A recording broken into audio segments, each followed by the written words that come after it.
Hola, buenas tardes. Bien, pues sobre todo gracias por venir en estos tiempos calurosos, ¿no? Aunque aquí estamos bien.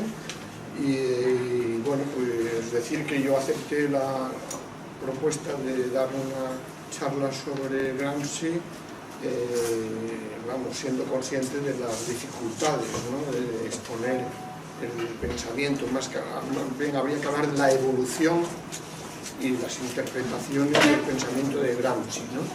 Entonces, bueno, entrando ya en materia, ya digo, porque en realidad yo soy de la generación que nos acercamos a Gramsci fundamentalmente en los años 70 del siglo pasado, a raíz de los debates con el eurocomunismo, a través de Ernest Mangel y sobre todo de Perry Anderson, ¿no? Todavía tengo el ejemplar de la primera versión en castellano que salió de Perry Anderson en junio de septiembre del 77, luego se editó en una editorial en la que participábamos la edición de entonces, que era la editorial Fontamara, ¿no? Bien, pero este texto se puede encontrar por internet, o sea, en PDF se puede acceder, ¿no? Las antinomias de Gramsci. Entonces, bueno, entrando ya en materia, ¿no? Para que luego pueda haber debate. Yo creo que lo primero es tener en cuenta el contexto histórico, ¿no? El contexto histórico en el que surgen las reflexiones de Gramsci después de la Revolución Rusa triunfante, de la victoria del fascismo en Italia. No olvidemos que en Italia, precisamente en el marco también de las consecuencias de la Primera Guerra Mundial, hay un movimiento obrero popular, hay una revolución, hay un movimiento de consejos obreros muy potente, pero que acaba siendo derrotado y que luego, bueno, pues da lugar a la victoria del fascismo a partir de octubre de 1922, ¿no? Y luego, sobre todo, la Revolución Alemana, ¿no? La Revolución Alemana, que es la gran esperanza de los bolcheviques y que acaba fracasando también, ¿no? Entonces, a raíz de ahí, prácticamente a partir de 1921, ¿no? A partir de la interpretación, digamos, izquierdista que hay de la propia Revolución Rusa por parte de dirigentes de distintos partidos comunistas, que se ve cuando polemiza Lenin con la enfermedad infantil del comunismo al izquierdismo, ¿no? O con lo que significan las resoluciones y los informes a partir del segundo congreso de la Tercera Internacional. El mismo Lenin, el mismo Trotsky rechazan la tendencia a aplicar el modelo ruso a otros países, ¿no? Y lo que plantea es la necesidad de superar ese modelo y plantearse la política de frente único obrero, de buscar la fórmula del gobierno obrero, ¿no? Hay un folleto de Miguel Romero también sobre esto, que tampoco, vamos, que me permite no extenderme demasiado y que me remito a él, que está publicado por la colección de Izquierda Anticapitalista, ¿no? Entonces, lo importante es que claro, el mismo Gramsci también ha sufrido esa evolución, esa lectura izquierdista en los años de la Revolución Italiana, ¿no? Y está sacando las lecciones, ¿no? Y claro, en cambio, justamente a partir del quinto congreso de la Internacional Comunista, cuando hay, y ya se veía antes, una temporal estabilización del capitalismo occidental, ¿no? En cambio, dentro de la Internacional hay una lectura izquierdista, ¿no? Siguen pensando que hay una inminencia de la revolución y por eso hay una subestimación clara de lo que significa el fascismo, de lo que significa el nazismo, ¿no? Precisamente como subproducto del fracaso de las revoluciones proletarias anteriores, ¿no? De la desesperación de capas pequeñas burguesas y demás, ¿no? Y por eso hay esa simplificación del estalinismo en lo que llamamos nosotros el tercer periodo, considerando que los socialdemócratas son socialfascistas, en fin, que los anarquistas también, etcétera, ¿no? Y en el caso español lleva a que el Partido Comunista de España, cuando llega un 14 de abril de 1931, dice: abajo la República, vivan los soviets, ¿no? Cuando no había ningún soviet en todo el país, ¿no? O sea, como ejemplo de esa lectura izquierdista, ¿no? Entonces, bueno, a partir de ahí, yo creo que una vez visto el contexto, las reflexiones de Gramsci a partir de 1927, cuando está ya en la cárcel, ¿no? Bueno, pues son complejas, ¿no? Es decir, son cantidad de notas, de cuadernos, ¿no? Por eso ha habido siempre enorme polémica de interpretación, vamos, de traducción, no digamos ya, vamos, de traducción en el doble sentido, traducción a otras lenguas y traducción de lo que quiere decir, porque está autocensurándose también, porque todo lo que escribe se lo están controlando desde la cárcel, ¿no? Por ejemplo, la palabra clase obrera pues no aparece mucho, él utiliza más las clases subalternas, por ejemplo, ¿no? Y dictadura del proletariado no aparece ese término, pero no es porque él estuviera en contra del momento, sino que realmente, claro, le delata, o la palabra consejos, ¿no? Son con palabras clave que no utiliza normalmente, ¿no? Y claro, también bajo una influencia de sus lecturas, ¿no? Benedetto Croce, ¿no? Pues un pensador idealista italiano que influye bastante en muchas de las reflexiones, no hablemos ya de Maquiavelo como referente clásico, ¿no? O Gentile, ¿no? Y todo esto, y él está polemizando también con Buhari, ¿no? Que en aquel momento es como el nuevo teórico dentro de la Internacional Comunista, ¿no?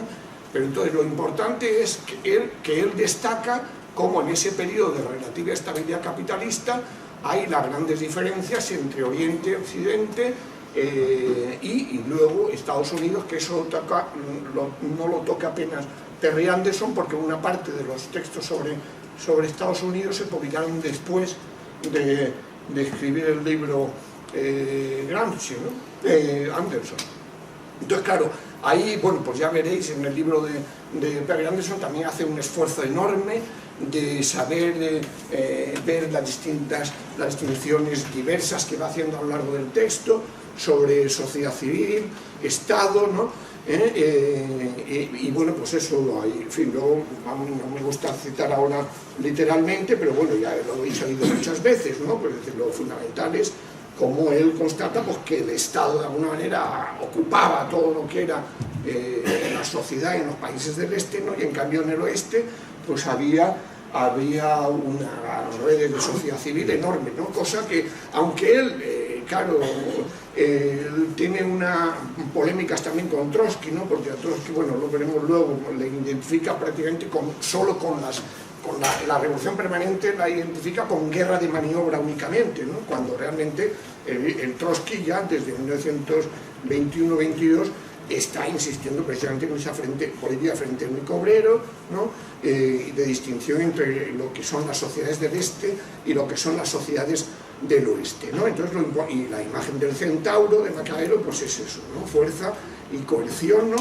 Y en cambio no destaca suficientemente la democracia política representativa, que es la crítica que le hace Perry Anderson, ¿no? Y en caso de Estados Unidos, precisamente lo que destaca es que allí, claro, allí no hubo Estado absolutismo, no hubo feudalismo, no hubo clases parásitas, y por lo tanto el capitalismo, está la fase simplificada, la hegemonía, se nació en la fábrica, ¿no? Pero claro, y por lo tanto sin instituciones de mediación previas, aunque luego, por supuesto, se va construyendo el Estado y una serie de instituciones de mediación, entre ellas la religión. Claro, la religión en el caso estadounidense es de alguna manera el sentido común, ¿no? En fin, los escritos de Gramsci sobre la religión son enormes, pero precisamente los está identificando en el caso italiano como de alguna manera el núcleo fuerte, fundamental del mismo sentido común italiano, ¿no? Hay un libro que no es muy utilizado cuando se habla de Gramsci, que es el proyecto de Gramsci de Rafael Díaz Salazar, que como él es cristiano de base, cristiano por el socialismo y tal, pues ha trabajado mucho esa relevancia y toda la cantidad de trabajos que hizo y reflexiones que hizo Gramsci sobre la religión, ¿no? Pero bueno, lo importante es eso, que él hace esa distinción clara, ¿no? Y también, ya digo, polemizando siempre con Buhari, polemizando con Bordiga, Amedeo Bordiga era un dirigente del Partido Comunista Italiano que precisamente tenía una lectura, digamos, bueno, relativamente izquierdista, ¿no? Pero que también dijo cosas interesantes sobre esto, ¿no? ¿Cuál era la preocupación fundamental de Gramsci? Pues la lucha contra el economicismo, ¿no? Es decir, que en ese sentido él lo que ve es, no olvidemos que Gramsci, estamos hablando del pensamiento político estratégico, pero Gramsci es la filosofía de la praxis, ¿no? Es decir, es realmente ir más allá de Lenin, apoyarse en Lenin para ir más allá de Lenin, desde el marco occidental, ¿no? Y realmente desarrollar la teoría del sujeto político, ¿no? Del sujeto de la revolución, ¿no? Y en ese sentido, claro, está criticando mucho el economicismo. Entonces, bueno, aquí hay unos párrafos que se pueden citar, pero como hay mucho que hablar, pues en todo caso lo puedo dejar para luego, si me queda tiempo, ¿no? Para ilustrar lo que he podido decir hasta ahora, ¿no? Pero ahí, claro, pues está el famoso prólogo de Marx a la contribución de la crítica de la economía política de 1859, en el que él destaca de alguna manera el determinismo económico, pero luego matiza, ¿no? Y luego, sobre todo, y esto sí vale la pena leerlo, ¿no? Que lo que dice Engels, ¿no? en su carta a Bloch, ¿no? En 1890, ¿no? Es decir, insistiendo siempre en que evidentemente la estructura económica es fundamental, ¿no? Pero que, bueno, que eso no significa considerar que todo depende de la infraestructura económica, ¿no? Es decir, que trata él de hablar en términos de interacción, ¿no? Es decir, las ideologías, vienen a decir, son las formas, el contenido es la estructura económica, las relaciones de producción, la lucha de clases, ¿no? Pero eso no significa que las ideologías, que lo que luego acabará hablando de hegemonía, sea mera reproducción, ¿no? De las relaciones de producción, de la lucha económica, ¿no? Sino que hay otros factores, el derecho, de la cultura, ¿no? Toda una serie de factores diversos. Y en esto, pues precisamente uno de los más, bueno, esto, sí, eso, es decir, cuando él habla de la investigación en torno a la hegemonía, que no olvidemos que la palabra hegemonía, y eso lo recuerda bien Perry Anderson, aparece, se puede encontrar atisbos, por supuesto, en Marx, ¿no? A partir de las revoluciones del 48, pero vamos, se encuentra en Plejánov, ¿no? El padre del marxismo ruso, ¿no? En Axel Roth, ¿no? Es decir, que realmente lo que están planteando es, bueno, pues cómo la clase obrera tiene que ser hegemónica, la clase dirigente de otras capas populares, particularmente del campesinado, ¿no? Entonces, la gran preocupación es esa, es decir, criticar el determinismo economicista que había en la Segunda Internacional, con ese fatalismo que expresaba sobre todo Kautsky. Kautsky hablaba, pues eso, bueno, hay estrategia de desgaste y la revolución ya llegará, ¿no? Porque la contradicción entre fuerzas productivas y relaciones de producción es insalvable y demás, ¿no? Frente a ese fatalismo, digamos, optimista de la Segunda Internacional y frente a ese determinismo economicista de la fase izquierdista del estalinismo, que viene a decir que como el capitalismo está en crisis, está la crisis del 29, ¿no? Y entonces, bueno, pues ya la revolución es inmediata, ¿no? Es decir, entonces, bueno, él está polemizando sobre él, y ahí cito a Raymond Williams, que quizás no suene a una parte de quienes estáis aquí, pero es un marxista británico que precisamente hace unas reflexiones bastante interesantes, ¿no? Sobre esa relación base-superestructura, y también sitúa en ese marco a Raymond Williams.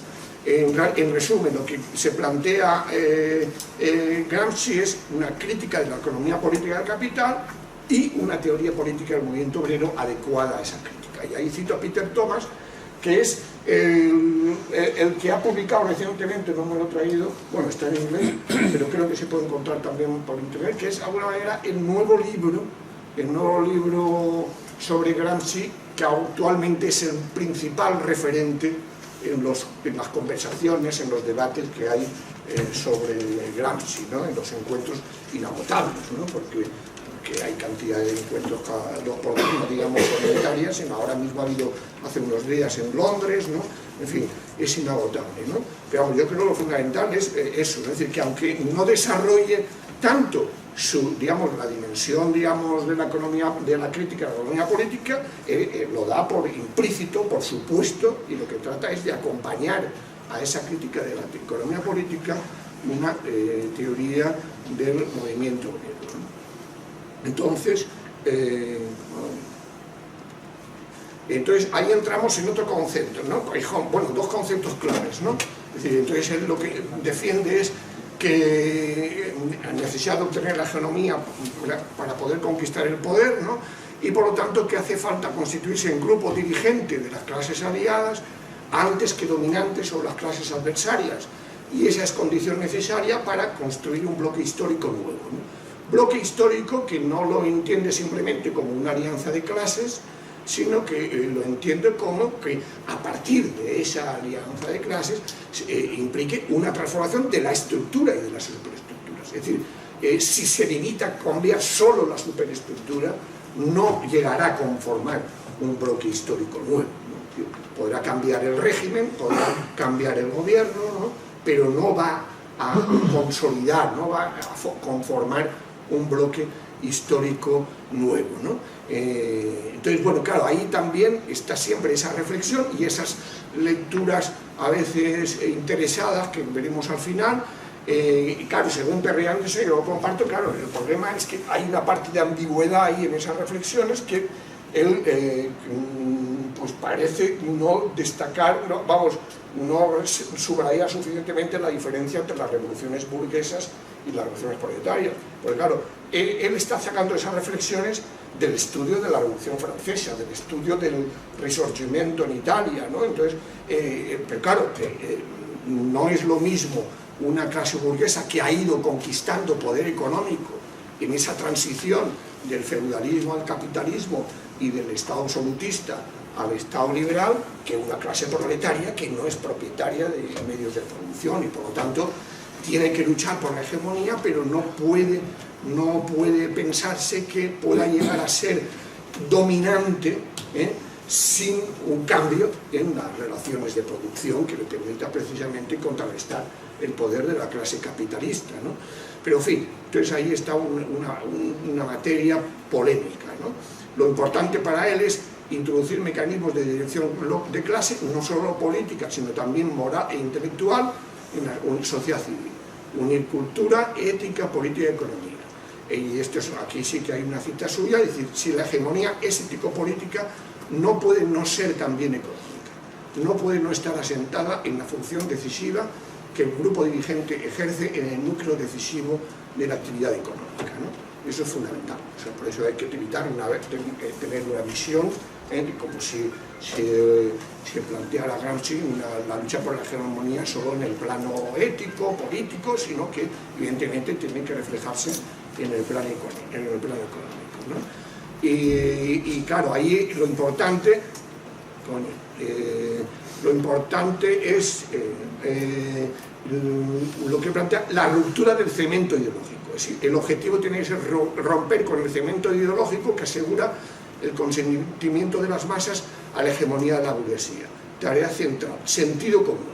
Sentido común, bueno, ahí hay también, bueno, hay un diccionario gramsciano, hay Guido Liguori, que es uno de los mejores estudiosos también de esto, pues claro, pues te presenta 4 o 5 programas. Yo en su momento me fui leyendo los cuadernos, pero realmente para sistematizar, pues me fío de los que más han trabajado sobre eso, ¿no? No soy un gramsciólogo, ¿no?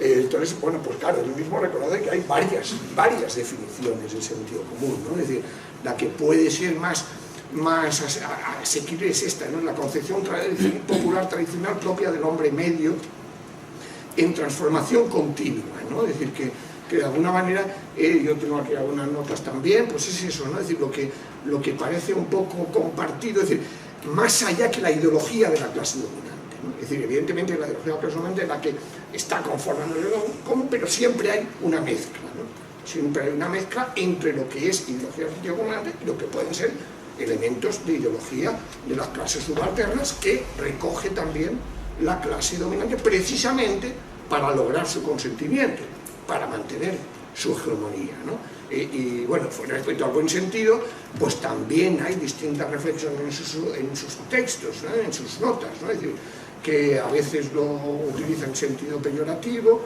otras veces en ese sentido de elemento crítico respecto a las cristalizaciones y dogmatizaciones del sentido común. Pero lo que insiste mucho es en la necesidad, por tanto, de luchar por un nuevo sentido común, entendido como un nuevo bloque intelectual y moral, ¿no? Es decir, no como algo meramente digamos, político, ¿no? Sino que también cultural, digamos, ¿no?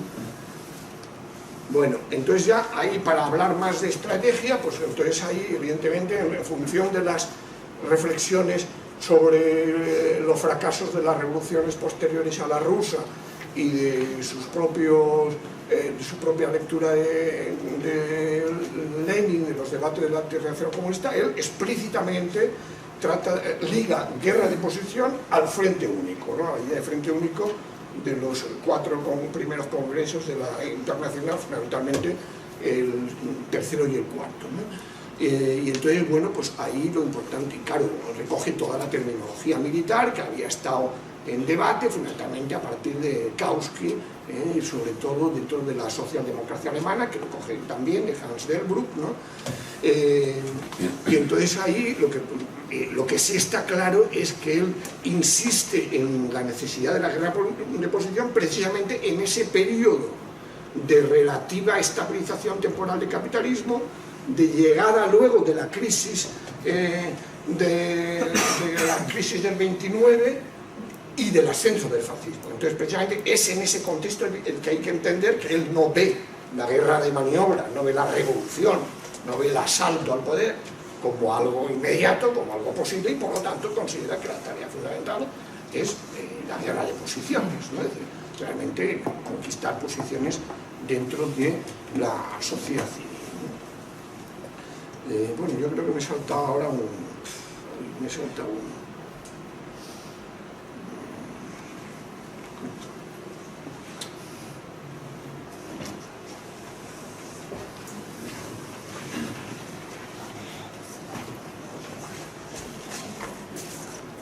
Sí, me he saltado por las prisas, pero...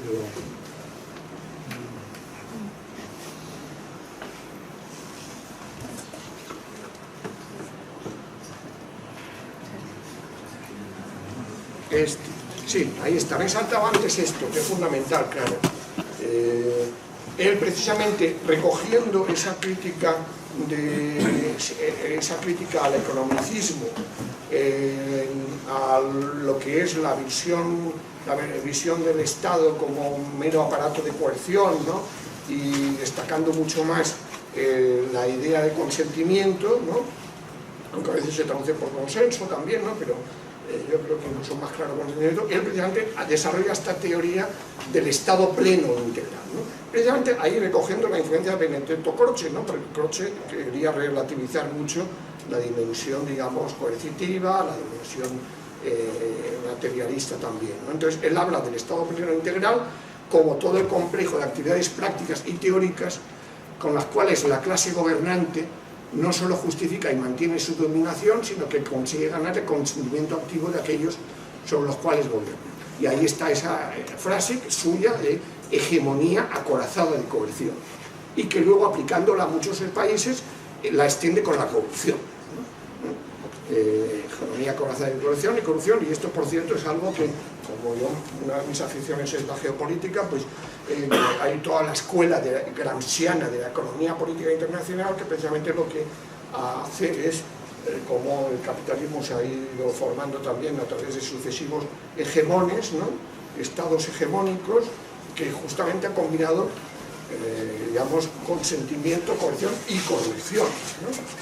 Para mantenerse en el poder. Pero bueno, lo importante es eso, tener en cuenta esa idea ampliada de Estado, que claro, el poder no se encuentra por tanto solo en el Estado, sino que aparece difuminado en muchos centros de la sociedad. Por lo tanto, su tarea es investigar los aparatos de hegemonía. Por eso, muchas notas y muchas reflexiones sobre el papel que juegan los medios de comunicación, el papel que juega la Iglesia, la religión, ¿no? En el caso de Italia, sobre todo, ¿no? Las instituciones educativas, los centros de cultura, partidos sindicatos. Ahí, claro, está luego la polémica, la interpretación de Althusser también, que también aquí tenéis en el libro de Perry Anderson polemiza, que claro, que ha llevado a considerar que algunas las instituciones educativas o la universidad o los propios partidos como si fueran también aparatos del Estado, ¿no? Sin distinguir que precisamente estos, digamos, dentro de esa idea de Estado pleno, bueno, pues, es decir, hay que distinguir entre Estado como conjunto de instituciones, digamos, propias, ¿no? Y luego sí, instituciones que son afines, que están ahí entre el Estado y la sociedad civil, ¿eh? Por eso, claro, está también el uso de esos conceptos de sociedad política y sociedad civil en el sentido dinámico, ¿no? Que los emplea Gramsci, ¿no? Es decir, que el poder también está en la sociedad civil, ¿no? No solo en la sociedad política, no solo en el Estado, ¿no? Pero que a veces bueno, permite interpretaciones, digamos, simplistas de que, como todas las instituciones, fueran lo mismo que el ejército, lo mismo que las instituciones representativas. No es lo mismo, aunque también a través de ellas se desarrolle ese estado pleno o integral a través de los cuales, a través del conjunto de las instituciones, se consigue la hegemonía, ¿no? Entonces, esto ya lo ahora se puede entender mejor, ¿no? Es decir, cómo la hegemonía parte de eso, a partir de esa idea de estado pleno o integral, ¿no? Pues cómo se trata de luchar no solo en la fábrica, no solo en los centros de trabajo, sino también en ese conjunto de instituciones, ¿no? Entonces, esto ya lo hemos visto. Aquí estaba también, sí, lo de la guerra de posición, pues ya lo voy a decir, que él defiende la guerra de posición como estrategia en ese periodo, digamos, tras la derrota de las revoluciones proletarias y de ascenso del fascismo y del nazismo, ¿no? Pero eso no significa que él renuncie al objetivo de la guerra de movimiento, ¿no? Que renuncie al objetivo de la ruptura, ¿no? Y en esa guerra de posiciones de lo que se trata es de crear un nuevo consenso y crear una nueva voluntad colectiva, ¿no? Consenso en el sentido de capacidad de transformar los intereses corporativos en intereses solidarios para articular un bloque histórico creador de un nuevo tipo de sociedad.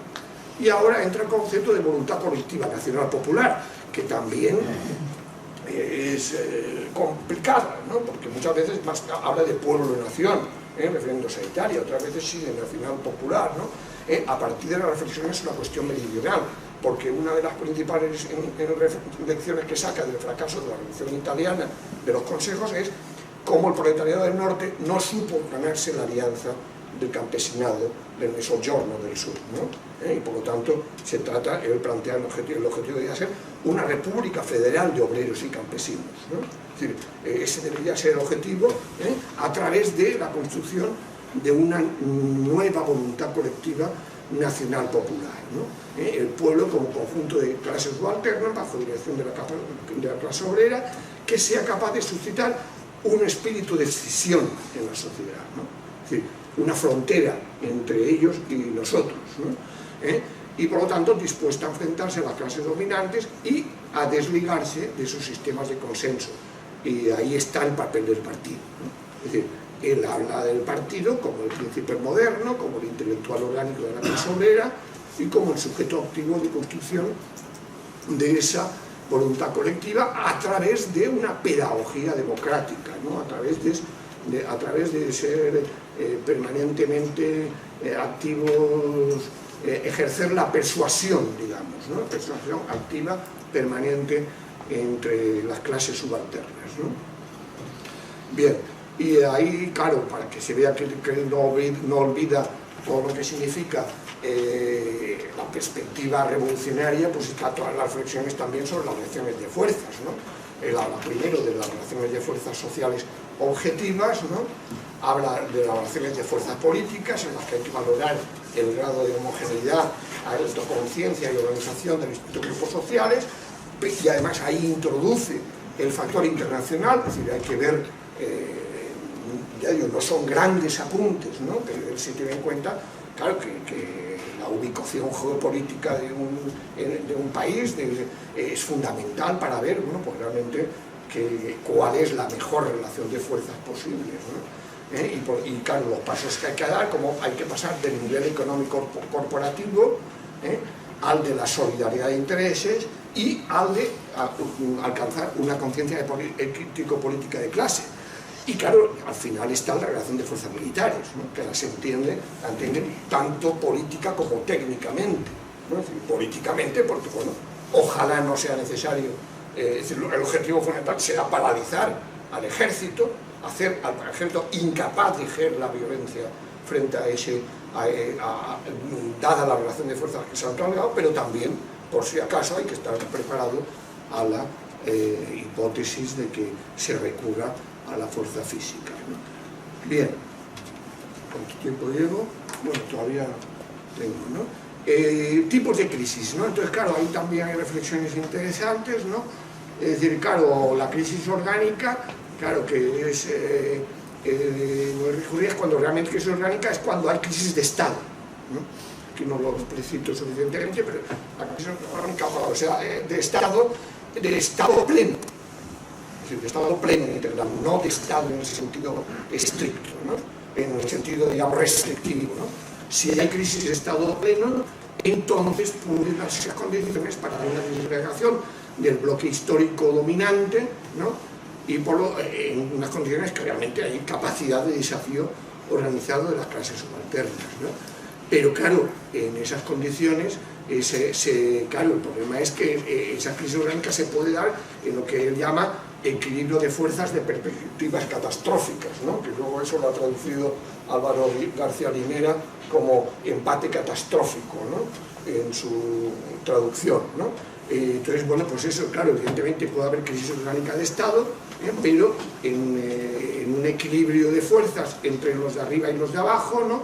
Y entonces ahí es la famosa frase de que es entonces cuando aparecen los monstruos, ¿no? Aparecen los monstruos y aparecen los cesarismos, ¿no? Tenía por aquí, pero...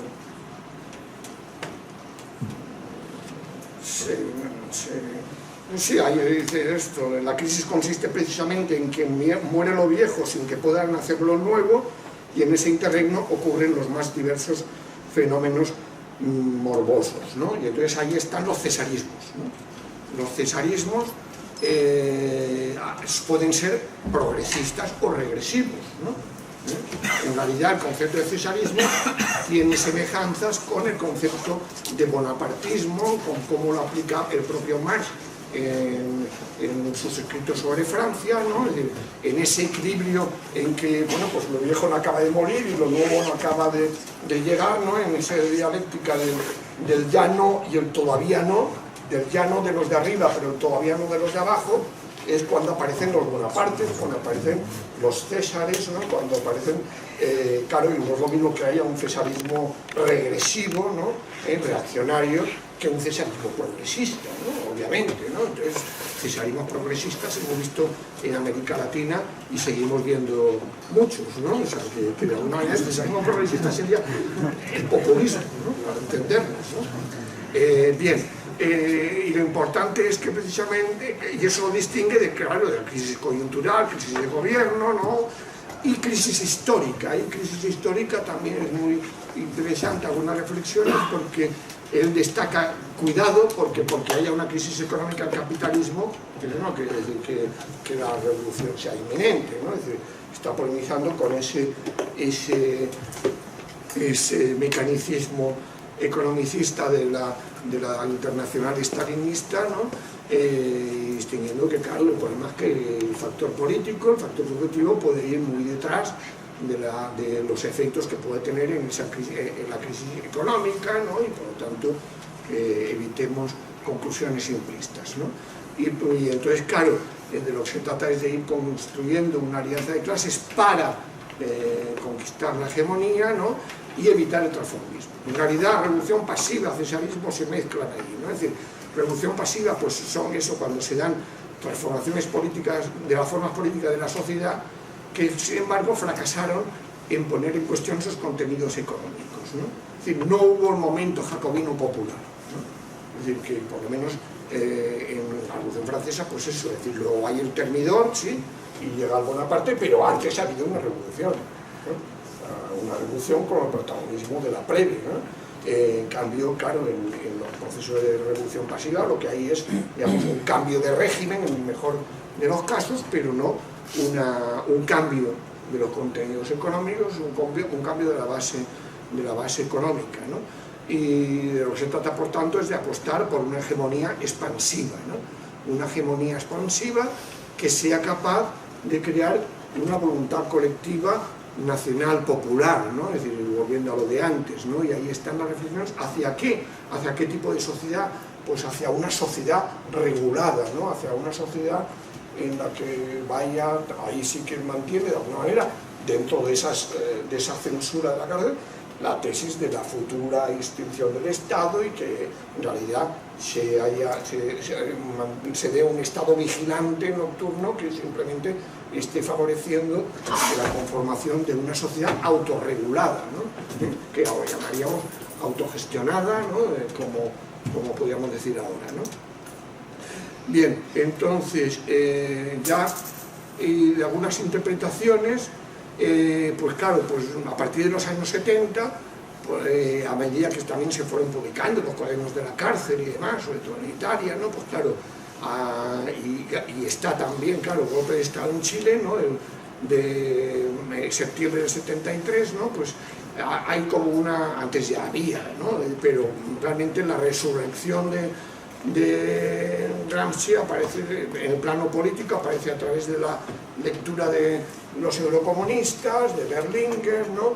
Y entonces hay, claro, el problema que hay es que ellos lo que hacen, el Partido Comunista Italiano, lo que hace en realidad es teorizar lo que ya estaba haciendo desde el final de la Segunda Guerra Mundial, ¿no? Es decir, realmente teorizar esa sobrevaloración de la lucha en el plano cultural, en el plano institucional, pero dejar en segundo plano la lucha en los centros de trabajo, la lucha en las fábricas, y en ese sentido, claro, el 68 la había cogido completamente descolocado, ¿no? Es decir, que luego trata de adaptarse, es verdad que trata de adaptarse a ese movimiento, como no hace el Partido Comunista francés, ¿no?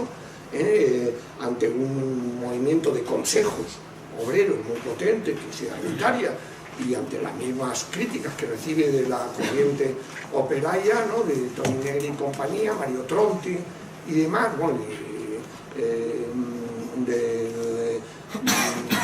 de gente que algunos leíamos ya entonces de Quaderni Rossi, ¿no? De Raniero Pancheri, ¿no?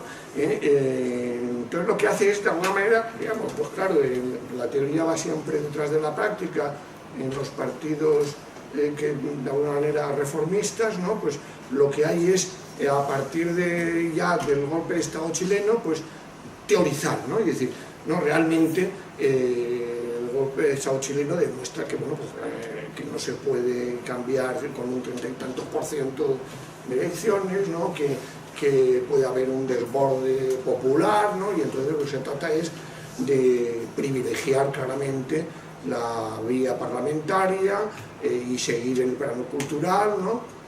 E incluso, pues eso, buscar el compromiso histórico con la democracia cristiana italiana, ¿no? Entonces, claro, pues a algunos ensalzan mucho el eurocomunismo italiano, ¿no? Con la versión de algunos intelectuales de entonces, ¿no? Pero realmente lo que hay fundamentalmente es eso, es decir, a pesar de que haya cosas interesantes en algunos eurocomunistas, lo fundamental es que refuerzan su opción por una vía, digamos, de concebir el Estado como algo neutral, con esa lectura, apoyándose en algunas ambigüedades de Gramsci, es cierto, ¿no? Pero bueno, pues como el Estado es algo más que las instituciones, bueno, pues a través de la escuela, a través del papel en el plano cultural y demás, pues podemos ir conquistando la hegemonía y también en el plano parlamentario, ¿no? Pero claro, eso les ha llevado al desastre en el que han acabado, ¿no? Es decir, que bueno, no hace falta, bueno, en todo caso depende de lo que se interese luego hablar en el debate, ¿no? Y en el caso español, pues hace que, claro, que Carrillo también, aunque venía de lejos, ¿no? Pero en todo caso lo que hace es también defender esa visión neutral del Estado, defender los pactos de la Moncloa como vía al socialismo, ¿no? Y bueno, en todo caso, si os interesa hablar más, luego de la lectura populista, pues claro, lo que hace el Laclau en ese contexto, claro, hay que verlo también en su contexto, ¿no? Es decir, que claro, que la eurocomunista surge después de la derrota del 68, ¿no? Y en ese sentido, pues claro, pues eso, y de la derrota de lo de Chile, ¿no? Pues eso es de alguna manera ya adaptándose a lo que empieza a ser la onda larga neoliberal, ¿no?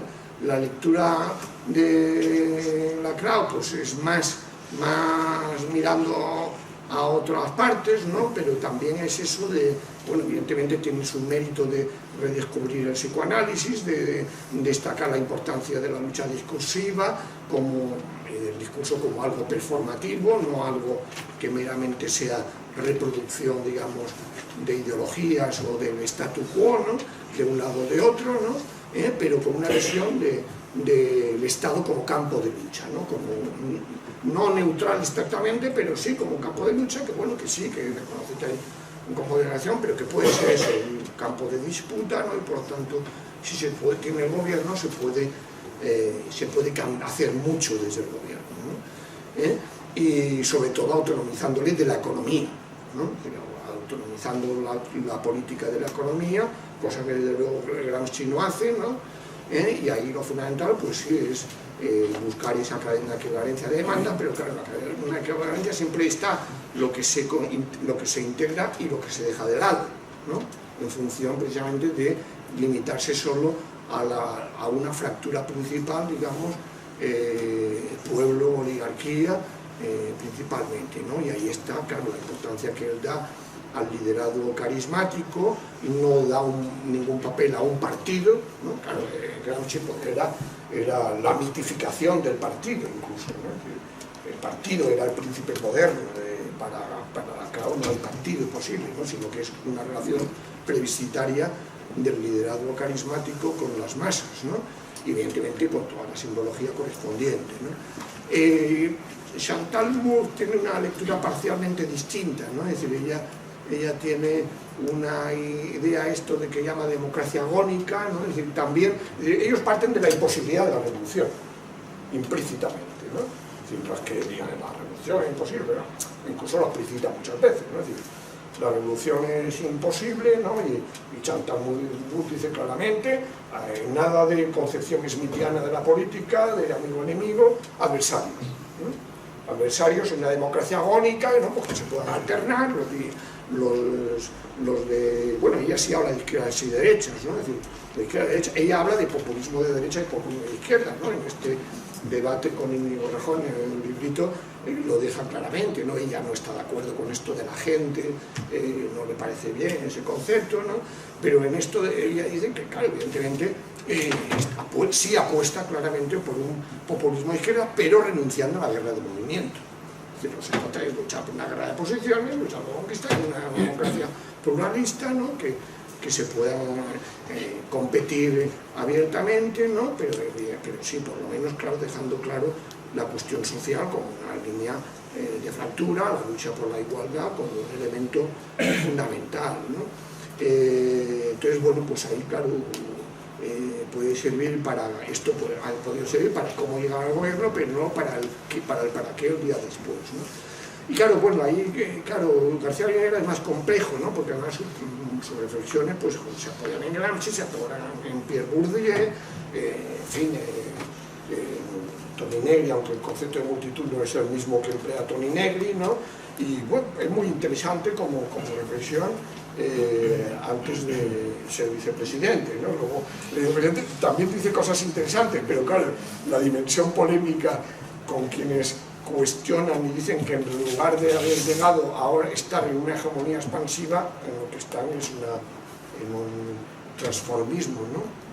Bueno, el transformismo ha aparecido antes, pero no lo he explicado mucho, ¿no? Pero es eso, ¿no? El transformismo es la cooptación del poder, ¿no? De la fuerza, y eso Gramsci lo hace a partir de las enseñanzas del Risorgimento en Italia, ¿no? Pues como realmente no hubo ese momento jacobino y por lo tanto hubo una cooptación de una nueva élite en el poder, ¿no?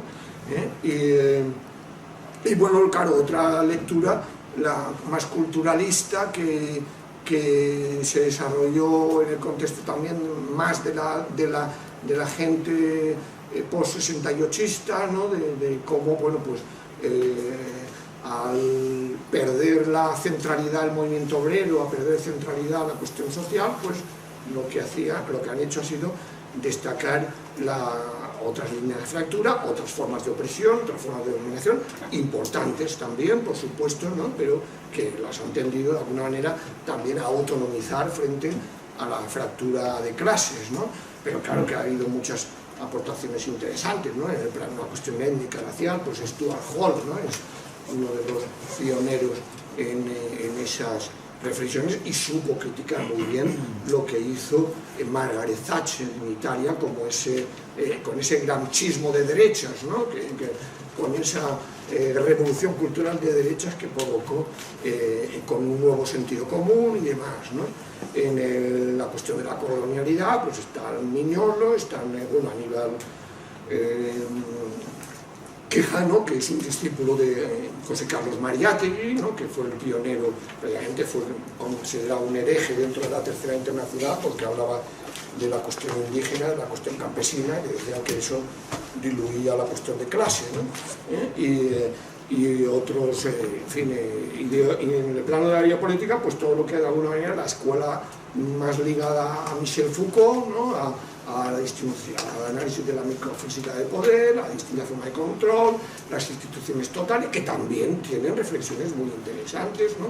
Y que hay que integrar en una visión compleja marxista del conjunto de contradicciones y de formas de opresión y de dominación que atraviesan también a la clase obrera. Claro, cuestión de género, cuestión de étnica, es decir, que no es que por un lado esté la cuestión social y por otro lado esté esto, es decir, que tiene que ver con el conjunto, ¿no? Entonces, bueno, podría hablarse de otras interpretaciones y demás, ¿no? Pero bueno, yo lo dejaría ahí, porque tenía cosas de Gramsci a citar y demás, pero creo que como en introducción general pues quizás pueda servir, ¿no? Eso lo tenéis que decir vosotros y vosotras, ¿no? Y entonces, bueno, pues como mucha gente aquí pues habéis leído a Gramsci y demás, ¿no? Pues aquí yo me tocaba solo introducir, ¿no? Así que lo dejo ahí y adelante. Si queréis bueno, el descanso no hace falta, ¿no? Yo me tengo que ir. Hasta luego. Como queráis, venga. Y como es en streaming, ¿cómo hacemos? ¿Que se vengan aquí a hablar? No, que hablen alto y ya está. Que hablen alto, vale. Venga.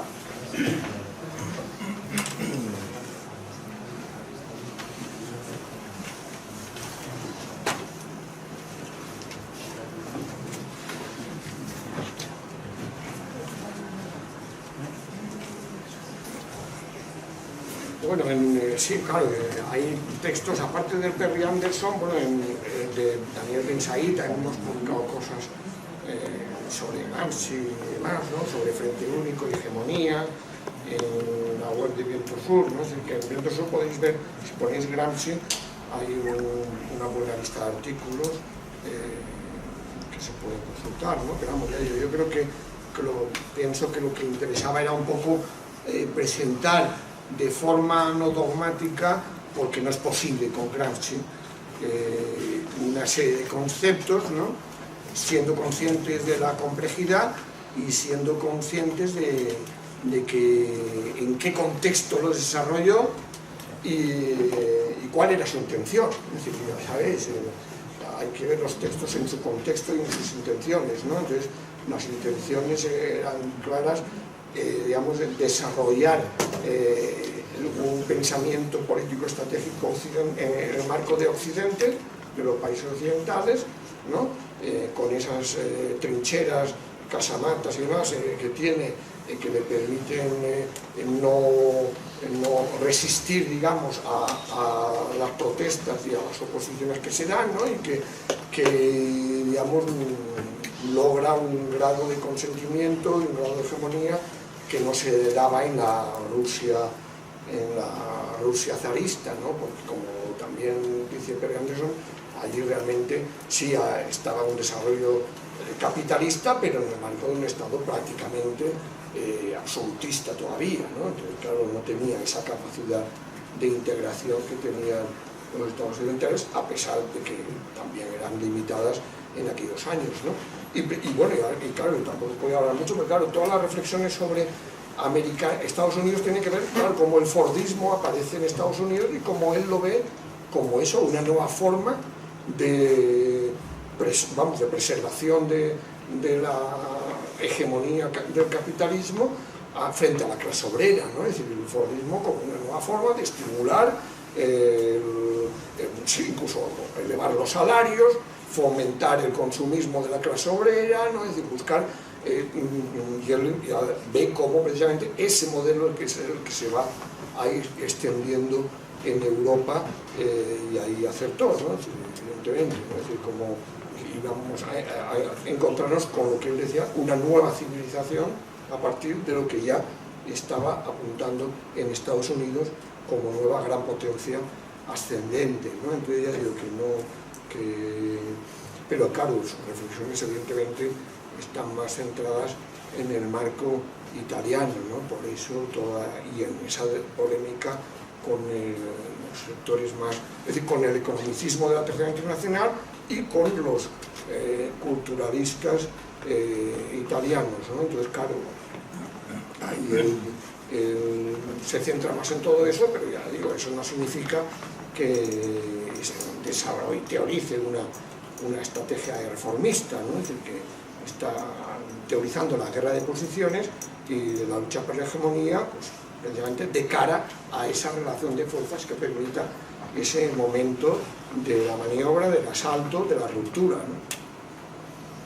Y es verdad que hay conceptos, pues eso, como la voluntad colectiva, nacional popular, que le hace ver, pues eso, como el proletariado italiano tiene que luchar también por ser, digamos, conquistar al pueblo-nación italiano, ¿no? Y en ese sentido el papel con el Mezzogiorno, ¿no? Con el campesinado del sur, me parece importante, ¿no?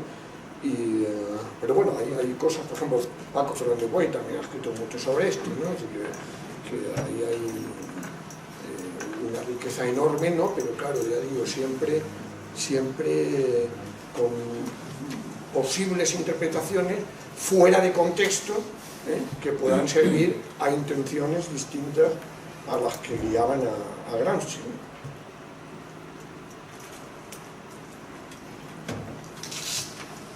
Venga.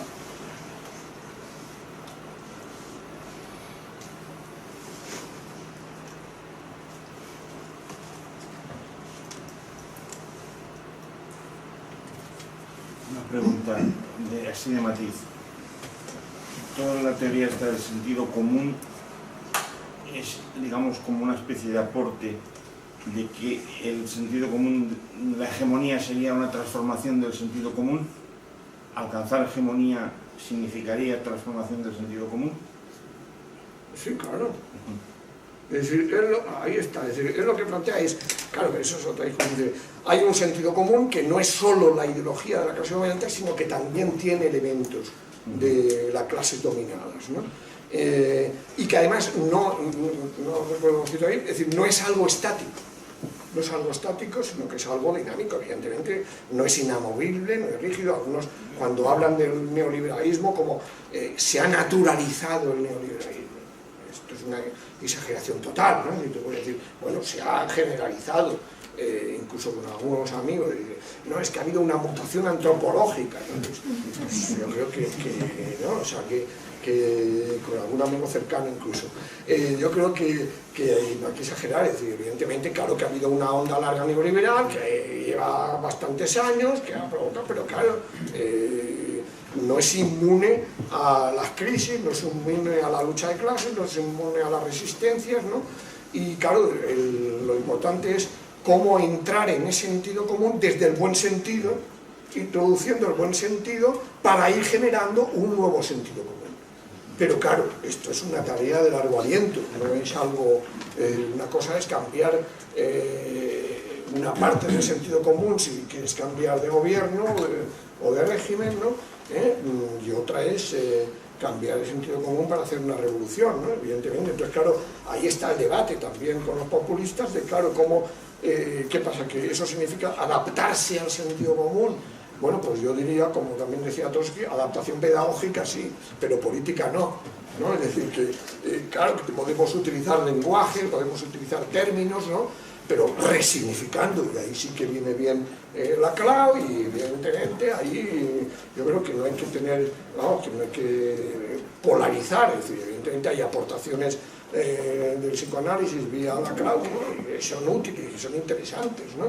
Precisamente lo que le dice Mouffe a Inés de Joven, dice, no hay que renunciar al término de izquierda, hay que resignificar el concepto de izquierda, ¿no? Eso es lo importante, ¿no? Y no dejarlo ya por abandonado, ¿no?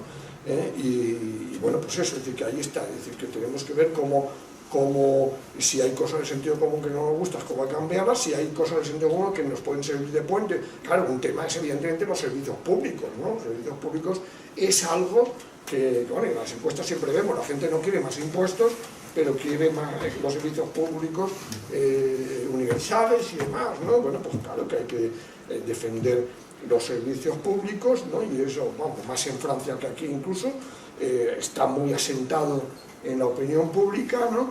Y al mismo tiempo, claro, evidentemente decir, bueno, claro, porque ahí ha habido, en esto de los marcos, en ciencia política y en sociología tenemos, claro, el enfoque que no es lo mismo que emplean la compañía, que es el análisis de marcos, ¿no? El frame, el encuadre, ¿no? Y claro, y que George Lakoff lo puso de moda, ¿no? Como no hables como un elefante, ¿no? Como decía, cuando decía esto de que las clases medias decían el alivio fiscal, cambia el sentido, no te dejes llevar por el discurso del alivio fiscal de las clases medias, ¿no? Sino cuestionalo y dice, no, servicios públicos, bienes comunes, ¿no? Y entonces, bueno, pues ahí hay temas que, claro, que tienes que ver la pedagogía, la forma de confrontar, ¿no? Pero claro, qué tipo de política fiscal, alternativa y demás, ¿no? Es decir, pero vamos, el puente es ese, ¿no? Es decir, buen sentido frente al sentido común, dominante o hegemónico, y que significa ir introduciendo elementos críticos dentro del sentido común, ¿no? Para ir transformándolo, pero claro, eso siempre estará en disputa y en última instancia depende de las relaciones de fuerzas materiales, políticas. No lo ganas en un debate televisivo, ¿no? Ni en 20, ¿no? Así que lo ganas acompañando a ese debate televisivo, en la mejor de las hipótesis, ¿no? A una movilización social, una potencia que pueda tener su reflejo en esos medios, ¿no? Bueno, yo trayendo el debate un poco a la coyuntura política actual, quería preguntar, las opciones de cambio en el sur de Europa, o sea, Syriza en Grecia y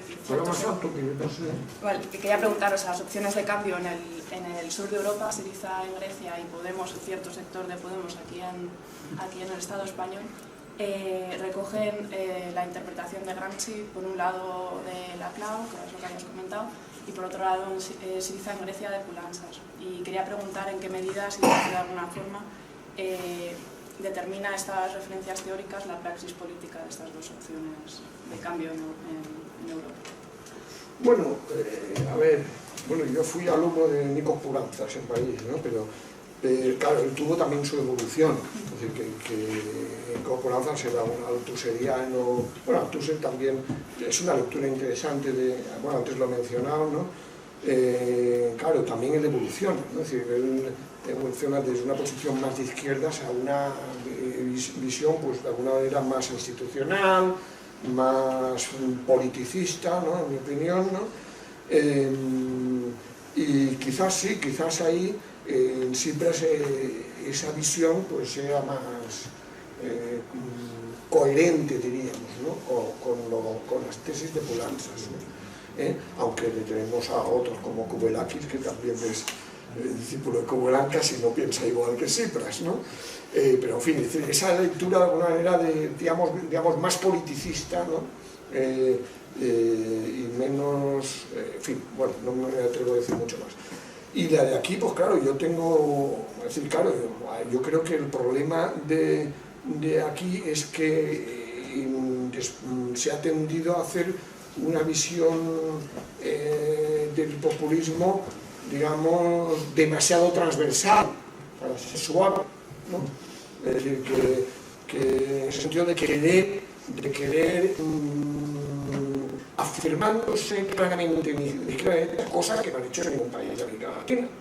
En ningún país de América Latina ha dicho, no somos ni de izquierda ni de derecha y tal igual, ¿no? O sea, hablan del pueblo, es decir, tampoco digan que sean de izquierda y tal, pero no lo niegan tampoco, ¿no?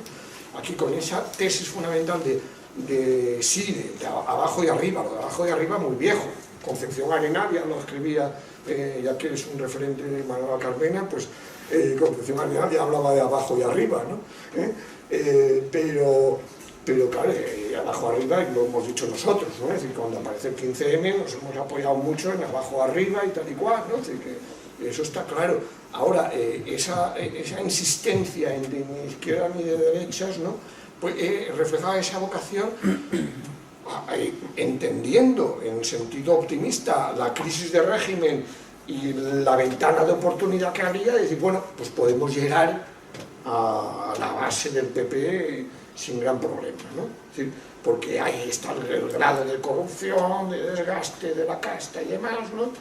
Y aunque en realidad priorizaba la del PSOE, ¿no? Pero en fin, esa lectura tan transversal yo creo que va más allá de la interteorización de Laclau, ¿no? Y no digamos ya de la Chantal Mouffe, ¿no?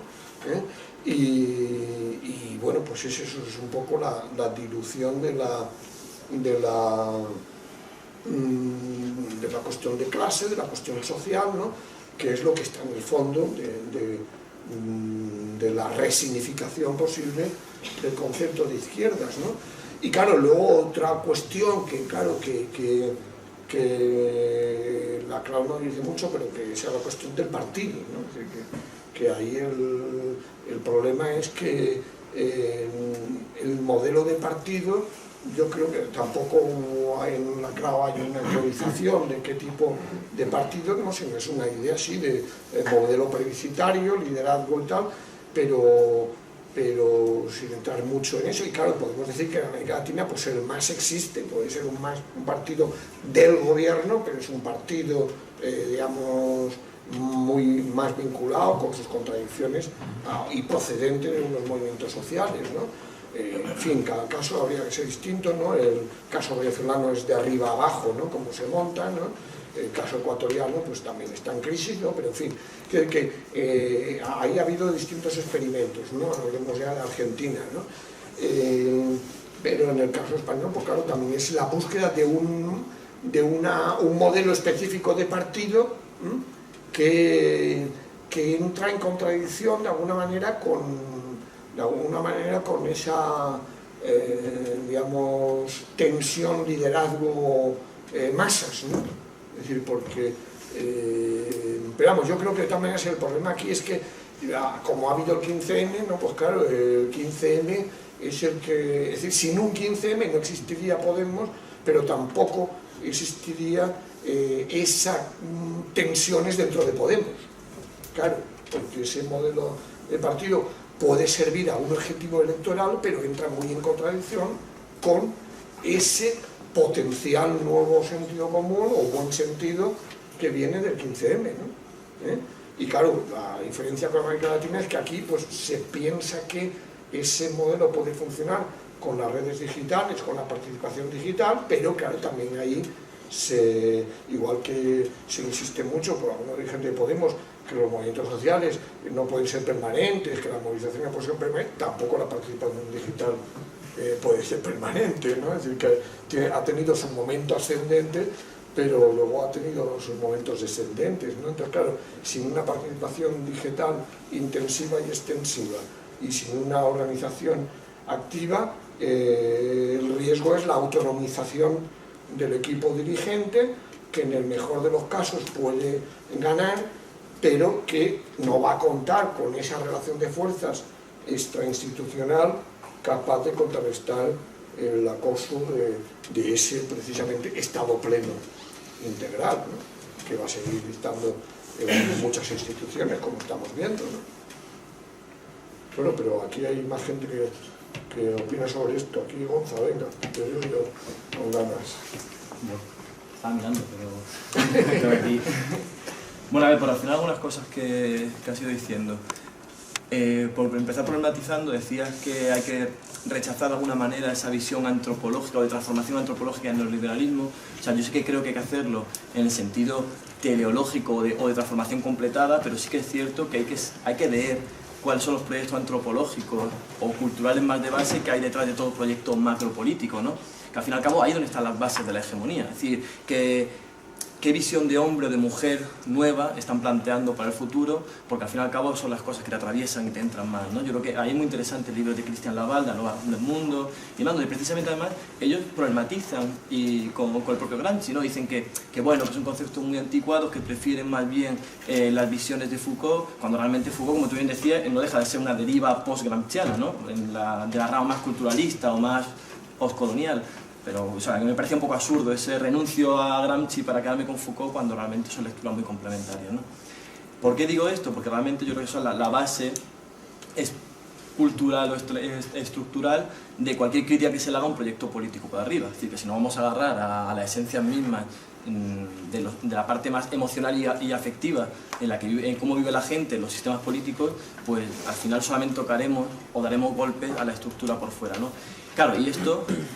¿Cuál es el papel de las y los revolucionarios a la hora de abordar esta cuestión de la hegemonía? Bueno, pues evidentemente tenemos, para no caer para recoger cosas que he ido diciendo, ¿no? He ido diciendo en la presentación.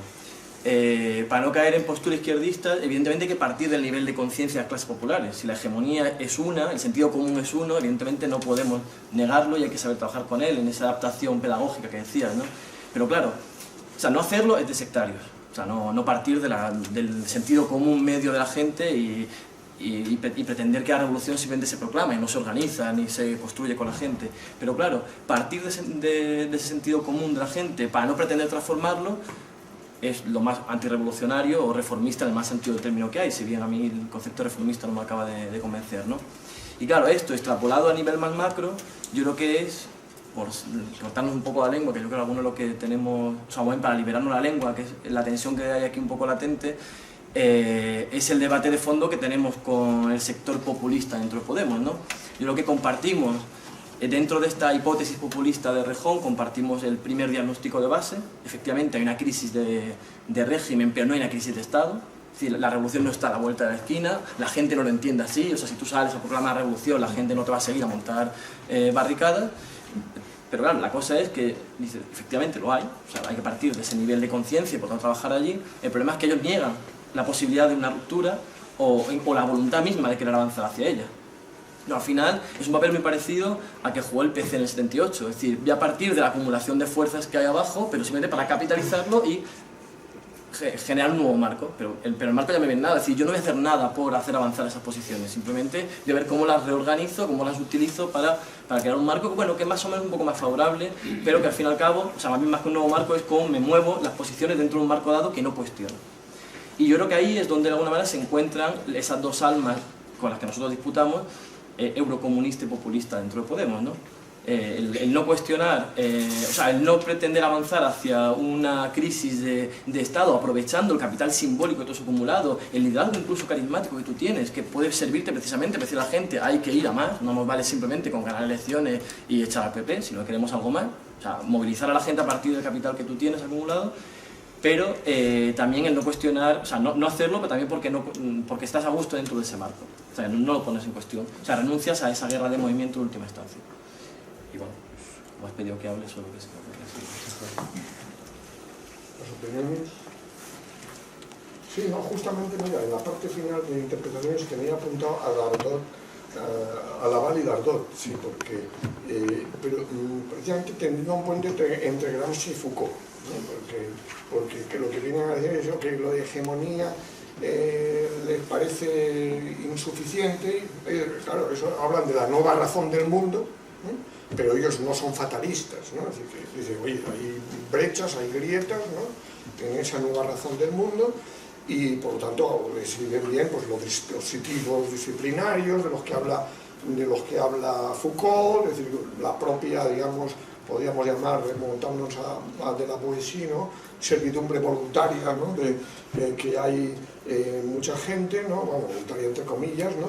Pero vamos, sí, yo creo que, en realidad, yo creo que eso, es decir, no creo que rechacen a Gramsci, ¿no? Es decir, que le ven un poco eso, insuficiente, ¿no?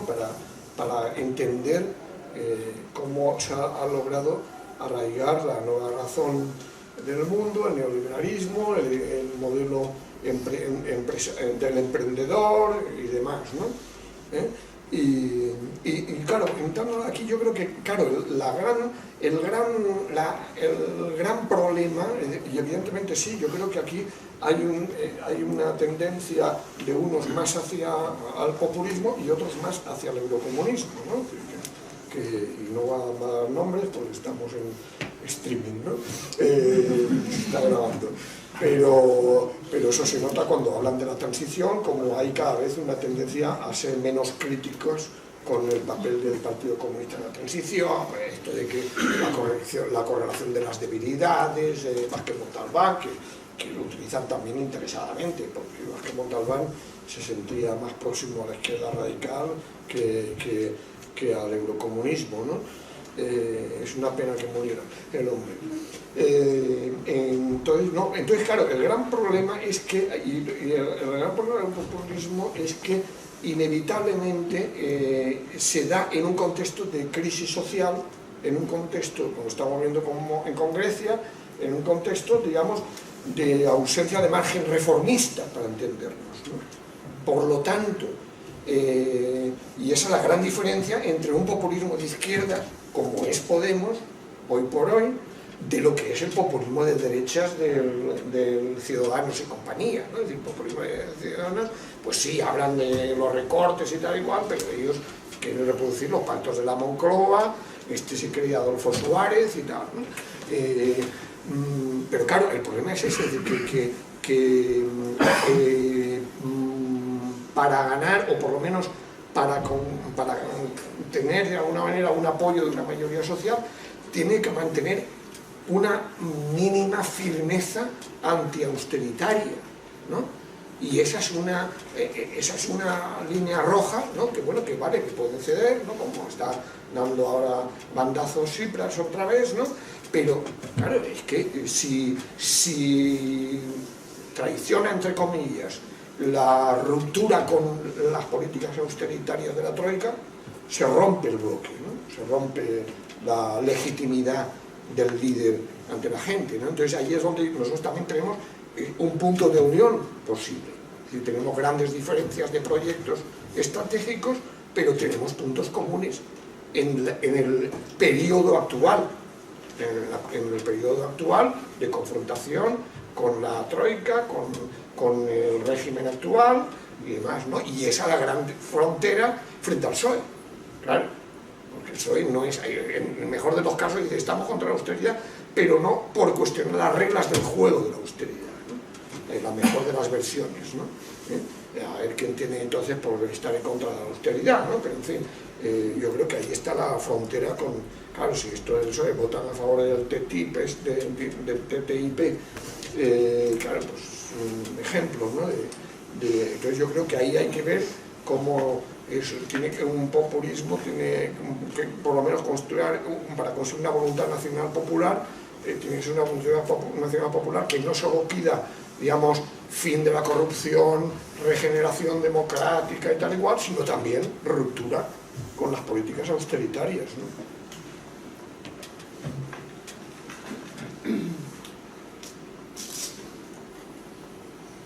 Venga, Santi, venga, hay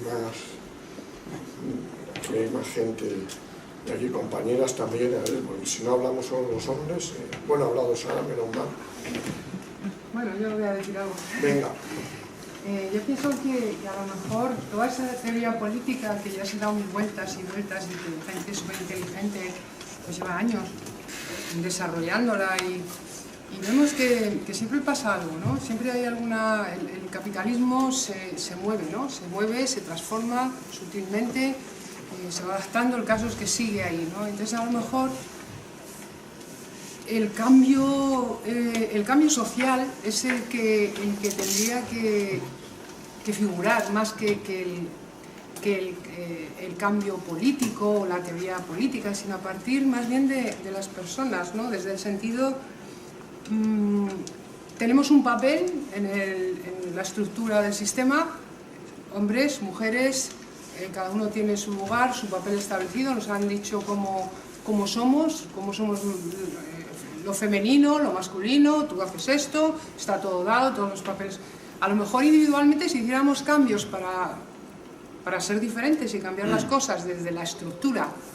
Y en el tema del consumo, por ejemplo, pues consumir menos y mejor, que es lo que se está diciendo ahora todo el rato con el tema sostenibilidad, la ecología, estamos destrozando todo, pues hay que hablar de parar la guerra, hay que hablar de arreglar el tema de la sostenibilidad del medio ambiente, y a lo mejor lo que hay que arreglar es la personalidad individual, dejar de recoger esos papeles y hacer un cambio drástico individual de la persona, y a lo mejor cambian las cosas, porque yo veo que esto, políticamente, pues sí, bueno, cambia algo, pero vuelve otra vez a seguir el rollo y a seguir adelante todo, y pasarán 400 años hasta que consigamos algo, o cambiamos individualmente o no se consigue nada. Bueno, es una opinión mía. ¿Puedes con alguien más que hablar?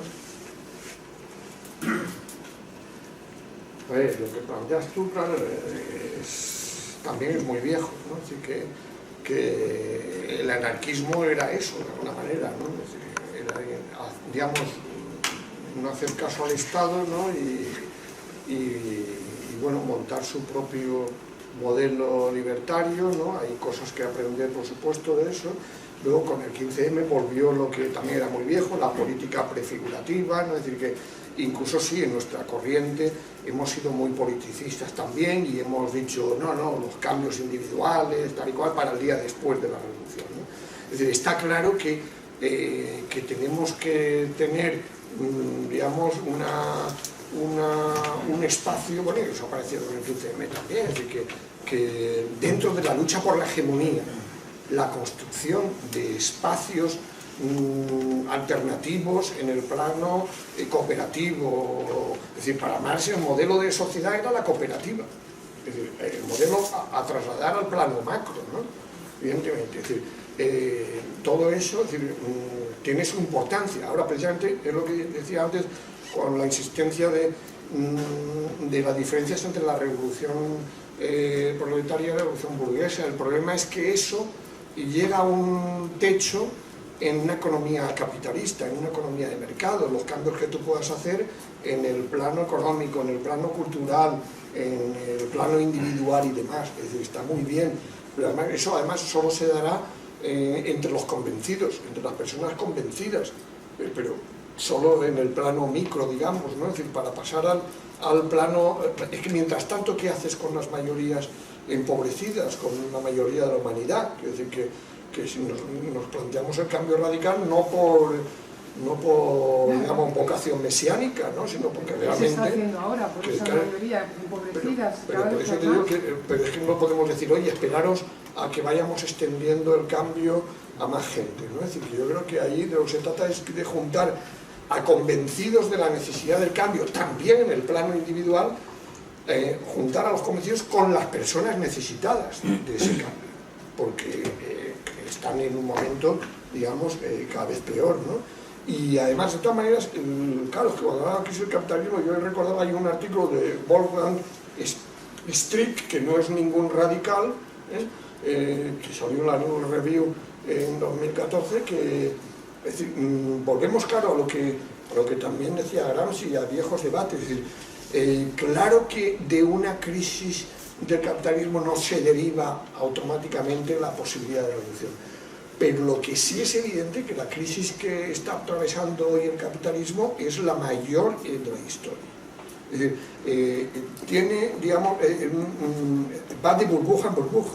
Es decir, hay un momento, bueno, estamos viendo ahora de pronto la bolsa china, que era la salvación, es decir, no encuentran condiciones para entrar en una nueva fase de acumulación capitalista, de un nuevo orden productivo, como ellos le llaman, ¿no? Es decir, la crisis de la deuda es una crisis de la deuda que se está entendiendo a cantidad de países.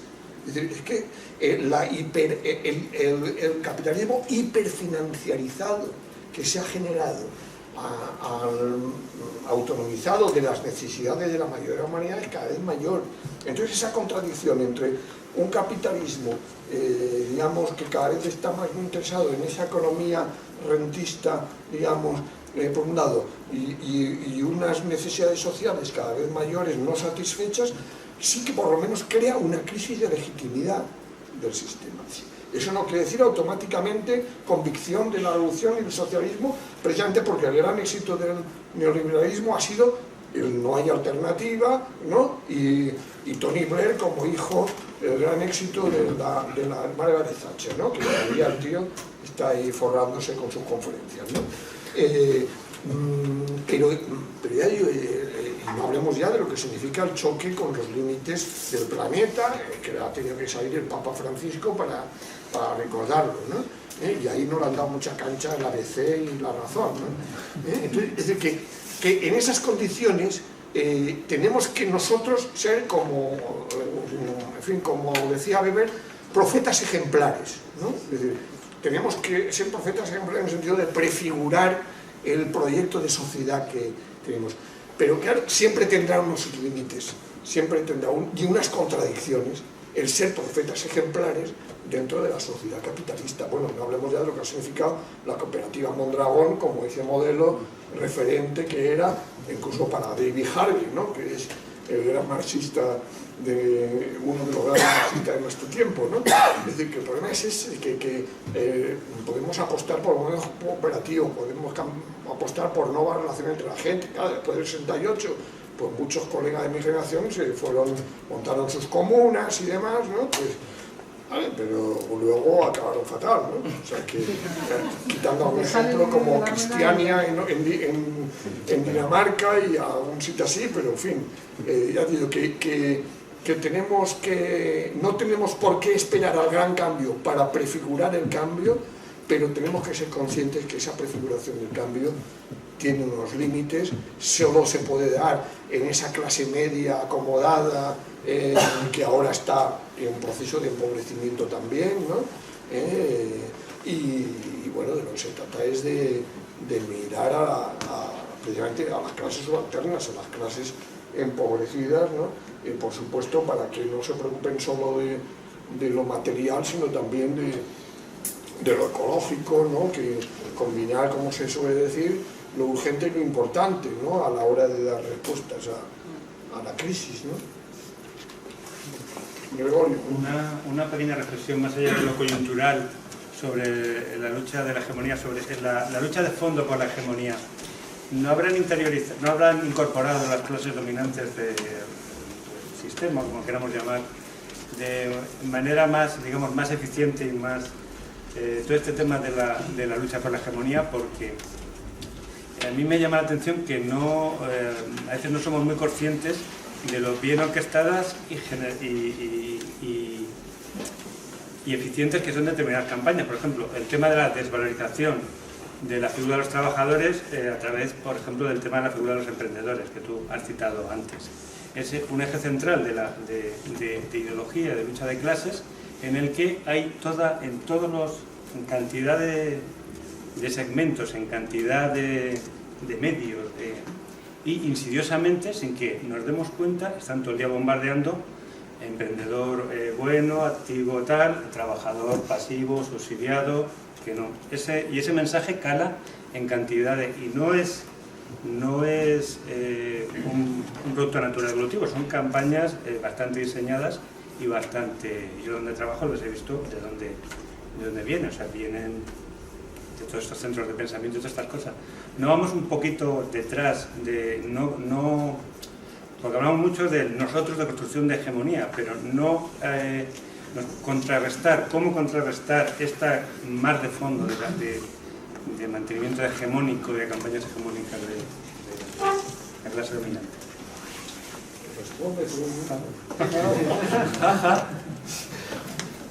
Bueno, a ver, claro, pero yo creo que tampoco hay que sobreestimar. Es decir, yo creo que estamos en un punto de inflexión, que ellos también están tratando de reformular sus discursos, ¿no? Es decir, porque, bueno, la primera que lo ha reconocido ha sido la Esperanza Aguirre, ¿no? Que la Esperanza Aguirre ha reconocido que lo ha hecho mal, ¿no? Para que lo tenga que decir ella, que aparecía como el ejemplo de la mujer liberal, no franquista y tal y cual. Es decir,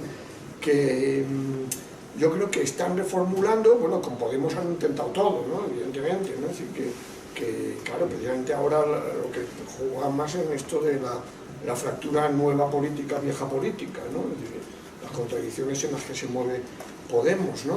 Bueno, evidentemente está Venezuela permanentemente, ¿no? Pero, en fin, pero claro, esto de los emprendedores, claro, evidentemente el problema es el de siempre, es decir, que nosotros podemos hacer, bueno, hay un buen trabajo también de Jorge Moruno, ¿no? Sobre los emprendedores, que lo presentó en la Universidad de Verano que era anticapitalista, ¿no? Y yo creo que ahí, pues claro, hay que hacer, o sea que yo creo que ahí hay aportaciones, pero claro, ahí sí vale el ejemplo, es decir, claro, la COP57 es un buen ejemplo de alternativas, ¿no? Es decir, que con lo del emprendedor tú no puedes limitarte a una crítica ideológica, tienes que demostrar que hay otras experiencias alternativas, cooperativas, que funcionan bien, ¿no? Y hoy por hoy la que mejor funciona, que yo sepa, es COP57, a partir de unos trabajadores que con la indemnización que cogieron de la empresa montaron cooperativa y se han ido extendiendo en todo el estado, ¿no? David Fernández es uno de los principales animadores de esa coop, ¿no? Ya que hay gente en Madrid también, ¿no? Y yo creo que es más con el ejemplo, ¿no? Lo que pasa es que, claro, ahí está el gran reto de los nuevos ayuntamientos también, ¿no? Es decir, de la nueva comunidad autónoma. Yo sé de un proyecto, pero hace tiempo que me hablaron y no lo han vuelto a presentar, de un grupo de gente que quería prestar un gran proyecto cooperativo a distintos ayuntamientos y tal, ¿no? Pues no sé qué será de eso, ¿no? Pero evidentemente ahí sí, ahí está el problema clave de cómo, claro, el neocorporativismo competitivo en el que se metieron los sindicatos ha dado estos frutos también, ¿no? Es decir, que ahí está el desarme ideológico, ¿no? Y hay que rehacerlo, ¿no? Ahora, si tú preguntas a la mayoría de la gente que se ha lanzado emprendedora, bueno, tú puedes tener más información, pero tú no creo que les veas con ilusión. Es decir, es resignación, ¿no? Es decir, bueno, va a intentar a ver si me dan un crédito y monto algo, ¿no? Es decir, pero no hay, o sea, ha llegado tarde, porque además incluso en América Latina, en otros lados, ¿no? Es decir, los cuentapropistas, ¿no? Los cuentapropistas son gente, por ejemplo, en Nicaragua tenemos un viejo amigo, Orlando Núñez, claro, ahí los cuentapropistas en Nicaragua se han autoorganizado entre ellos. ¿Para qué? Para luchar en el mercado contra los supermercados, contra las multinacionales y demás, ¿no? Es decir, que claro, también hay un modelo alternativo frente al emprendedor individualista competitivo posible, ¿no? Pero claro, bueno, eso claro, con la crisis es posible que se desarrolle y podamos tener un espacio, digamos, cooperativistas, contrapropistas, ¿no? Que puedan, pero claro, todo eso no sustituye una exigencia fundamental que es el reparto de los trabajos y la reducción. Históricamente, la lucha fundamental del movimiento obrero ha estado en torno a la reducción de la semana laboral, ¿no? Y entonces, desgraciadamente, desde que se cargaron las caras móviles en Italia, ¿no?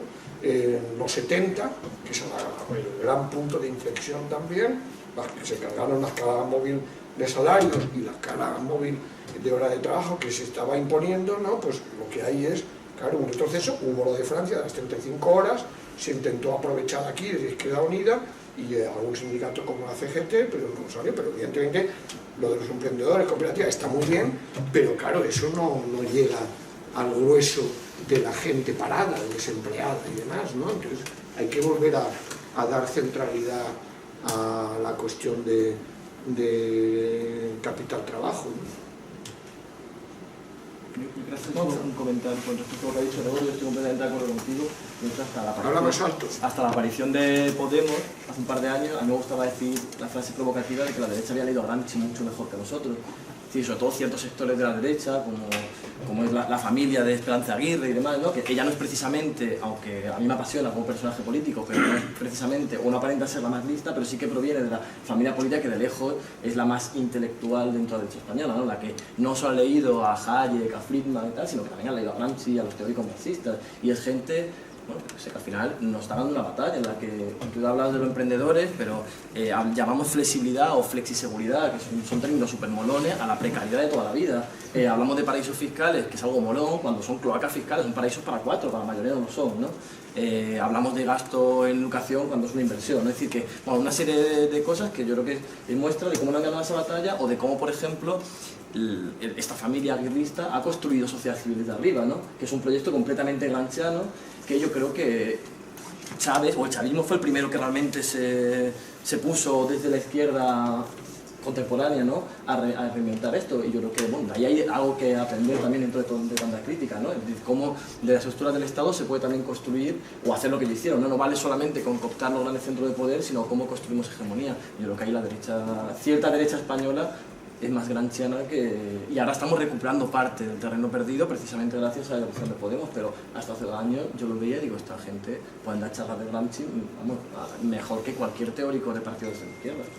Comentarte que es que dentro de la administración y dentro de la Comunidad Autónoma de Madrid, entonces he visto cómo se aplican planes, objetivos, o sea, políticas estas como muy específicas y muy meditadas, ¿no? Y están, la Comunidad de Madrid ha sido punta de lanza experimental y a lo mejor medio sigue siendo, ya veremos.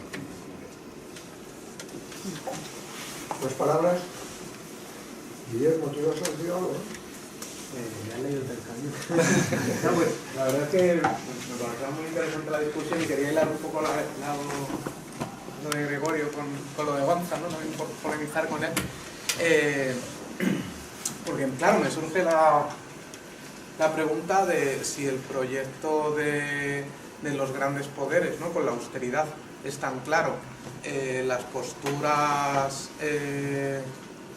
un poco más populistas de asalto al poder van a tocar el día en un supuesto situación ideal con ese problema de la austeridad, ¿no? En el sentido, no nos falta a nosotros think tank para ser capaz de, por un lado, desmontar esas posturas posibilistas de un asalto al poder ideal, en el que van a chocar con el muro de la austeridad, y para un poco desmontar esa visión y ser capaz de profundizar en un movimiento mucho más complejo, mucho más rico, en el que se mantenga ese asalto al poder, pero con una construcción de otra alternativa. Esa era un poco la pregunta, que sé que es muy difícil, bueno, pero... Bueno, hablar de think tank con Gramsci, eso sería una herejía total. Porque él precisamente está hablando de que todo el mundo puede ser filósofo, ¿no? De que todo el mundo... O sea, habla de intelectual colectivo, ¿no? Y de superar esa frontera, aunque no lo dice así, pero no, hay reflexiones interesantes, ¿no? Entre el saber del intelectual y el saber de la gente, ¿no? Lo que llamaríamos el saber experto y el saber profano, ¿no? Entonces yo creo que es una tarea de todo el mundo, ¿no? Sí. No hay en fin, think tank, digamos, que yo creo que ahí... resignifiquemos la palabra think tank. No, y precisamente, decía al principio, Gramsci, claro, estaba hablando del proyecto estratégico, pero lo suyo es filosofía de la praxis, es la práctica la que tiene que cambiar la relación de fuerzas, ¿no? Entonces, claro, digamos, no sé si te he entendido bien, pero es decir que hoy defender blindar los derechos sociales en una constitución es revolucionario, es rupturista, para entenderlo, ¿no? No hablemos ya blindar pues, a una serie de sectores estratégicos de la economía, que es la única garantía de blindar los derechos sociales, pero yo creo que va por ahí nuestro pensamiento estratégico, nuestro horizonte, ¿no? Es decir, no nos conformamos con una reforma del régimen actual, no nos conformamos con un mal menor, que llamaba Gramsci, ¿no? Como una austeridad blanda a la andaluza, ¿no? Sino que lo que queremos es romper las reglas del juego de esa austeridad, ¿no? Romper con la deutocracia, ¿no?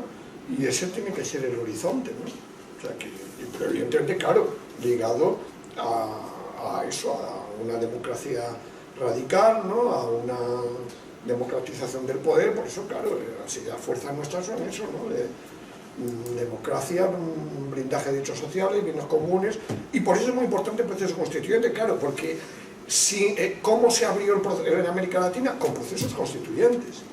Si aquí no hay procesos constituyentes, claro, los gobiernos van a ser rehenes de por eso, evidentemente, no hay relación de fuera y probablemente no las haya en noviembre para abrir un proceso constituyente. Pero desde luego ese va a tener que ser el horizonte a mantener después de las elecciones generales, no limitarse a pactar con el PSOE para que no gobierne el PP, ¿no? Que ese puede ser el dilema, ¿no? Entonces, claro, ahí está. Es decir, yo creo que si aprendemos, bueno, y precisamente, claro, lo más interesante que lo de la Irlanda es comparar los procesos de América Latina, independientemente de las contradicciones posteriores, con lo que pasa aquí. Es que, bueno, y eso Erik Toussaint lo tenía, claro, es decir, el tema de la deuda sin proceso constituyente, sin meter en la Constitución el tema de la deuda, no habría sido clave. Es decir, que, por eso tenemos que insistir en que, claro, en el marco en el que está además la Unión Europea, en que, bueno, evidentemente, la ruptura tiene que ser con el marco constitucional actual, teniendo en cuenta además lo que significa el artículo 135, las leyes consiguientes y demás, ¿no? Y eso, plantear un nuevo proceso, o procesos, ¿no? Como estamos viendo en Cataluña, ¿no? Que realmente planteen que dentro de esa Constitución haya una cantidad de derechos blindados. Claro, podemos discutir mucho de la Constitución boliviana, pero cualquier constitucionalista reconoce que es la Constitución donde hay una lista más exhaustiva de derechos que ninguna otra, ¿no? Aunque hay algunos cojos, hablando de los derechos de las mujeres, ¿no? Pero, claro, derechos fundamentalísimos, derechos fundamentales, ¿no? Entonces, es una lista exhaustiva, ¿no? Entonces, yo creo que sí tiene que ser, y que no significa el socialismo, pero en el contexto actual sí significa romper con ese capitalismo ultraneoliberal, que es el único capitalismo posible hoy, porque, claro, ya han dicho que para sentar las bases de una nueva fase de acumulación, lo de los derechos sociales fue un pacto que tuvieron que asumir en una parte del mundo, pues porque no había más remedio, ¿no? En la relación de fuerza de entonces, pero que ahora no pueden mantenerlo, ¿no? Veamos. Sí. Que digamos que nos falta un poco de hilar ese sentido común que ahora mismo está extendido de echar al PP o echar a la mafia a no es solo eso, sino que tenemos que avanzar, digamos que ahí es el eslabón que nos falta, ¿no? De ser capaz de hacer esa pedagogía o tirar ahí para adelante. Sí, no. Ese es el reto, pero vamos, que probablemente va a exigir más tiempo del que se pensaba, pero bueno, ya sabemos que hay días que valen por años y años que valen por días.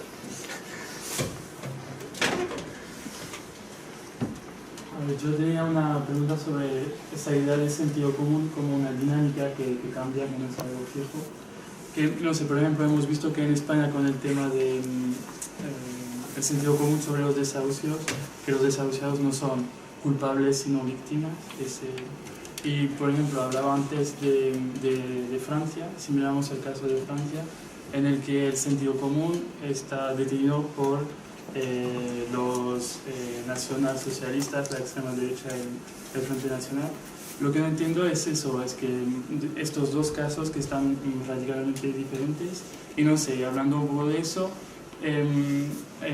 nos dicen que bueno, es porque en España han tenido el 15M y eso es la explicación de la diferencia entre España y Francia. Pero entonces, ¿cómo explicar el éxito del Frente Nacional en Francia? Que dice que no solo tiene un discurso racista, que claro que lo tiene, que es en mayor parte eso, pero que su éxito creo que viene más, bueno, en parte, de un discurso que habla de nacionalización de empresas, de luchar contra la austeridad, de cosas que son más de, digamos, de nuestro bando. Y entonces tiene un discurso muy bueno, eso de nacional socialista, o sea, coger un poco de cosas socialistas y hacer una mezcla con frases racistas y todo eso. Entonces, ¿cómo explicar que haya un éxito del Frente Nacional y no del Frente de Izquierda, por ejemplo? Quiero decir que, ¿cómo explicar un poco el caso francés con esa idea de sentido común que esa dinámica? Bueno, a ver, a lo mejor lo sabes tú mejor que yo, pero vamos, no, claro, yo creo que es que lo que íbamos viendo desde el estallido de la crisis de 2008 es que había una crisis, digamos, de la eurocracia profunda, ¿no? Es decir, de la Unión Europea, de la burocracia de Bruselas, ¿no? Que estaba volviendo al primer plano el tema de la soberanía nacional, la soberanía de los pueblos, eso es verdad, ¿no? Y en ese marco, claro, pues en Francia se puede decir que quizás después del no a la Constitución Europea, que fue un no, como tú sabes, mayoritariamente de izquierdas, no de extrema derecha en aquel momento, yo creo que ahí hubo un periodo, bueno, Gonza también conoce bien Francia, ¿no? Es decir, yo creo que hubo una ventana de oportunidad que se abrió en un contexto del crecimiento del Frente de Izquierda, del MPA y demás, y yo creo que no se aprovechó suficientemente la ventana de oportunidad que abrió ese no a la Constitución Europea, y claro, después del fracaso de la izquierda, pues claro, Marine Le Pen se transforma de extrema derecha clásica a populismo de derechas, nacional populismo de derechas, ¿no? Soberanía frente al euro, frente a Bruselas, ¿no? Frente a los corruptos y demás, ¿no? Y por supuesto frente a los inmigrantes, ¿no? Y demás, ¿no? Es decir, que el discurso de la preferencia nacional, ¿no?